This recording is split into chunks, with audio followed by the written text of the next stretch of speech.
Bitiran ng manunulat at broadcaster na si Jobert Socaldito, pumanaw na sa edad na 65 taong gulang.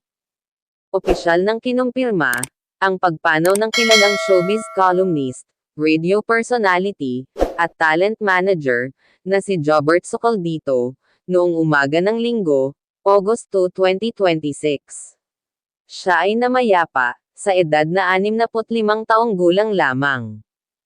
Ang balita ay unang ibinahagi at kinumpirma ng kanyang matalik na kaibigan at kasama sa programa na si Direktor Chaps Manansala. Pati na rin sa opisyal na pahayag mula sa kanilang pahinang OOTD Jobert and Chaps Channel.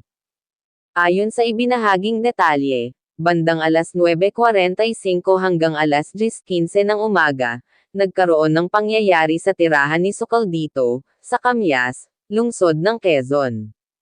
Agad siyang isinugod sa Philippine Heart Center, kung saan, ginawa ng mga doktor ang lahat ng paraan, upang isalba ang kanyang buhay.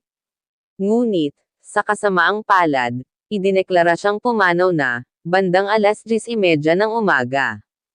Sa ngayon, wala pang opisyal na pinalalabas, sa kung ano, ang tunay na naging sanhi ng kanyang pagpanaw, mula sa kanyang pamilya, at pamunuan ng ospital. Nakasaad sa pahayag, na hinihintay pa nila, ang formal na resulta ng medikal na pagsusuri, at autopsiya. May mga lumabas na ulat, at haka-hakang, atake di umano sa puso ang dahilan, ngunit nananatili itong hindi pa kumpirmado, hanggang sa maglabas ng opisyal na anunsyo, ang kanyang mga naiwan sa buhay.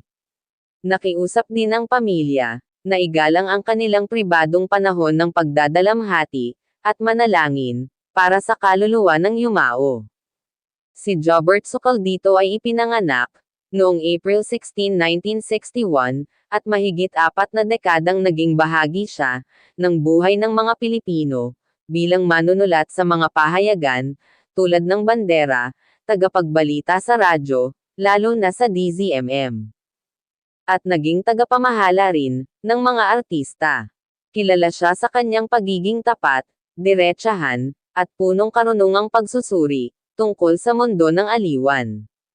Huling makikita siya sa kanilang podcast, na OOTD, kung saan, patuloy niyang ibinahagi ang kanyang pananaw, hanggang sa mga huling araw, ng kanyang buhay.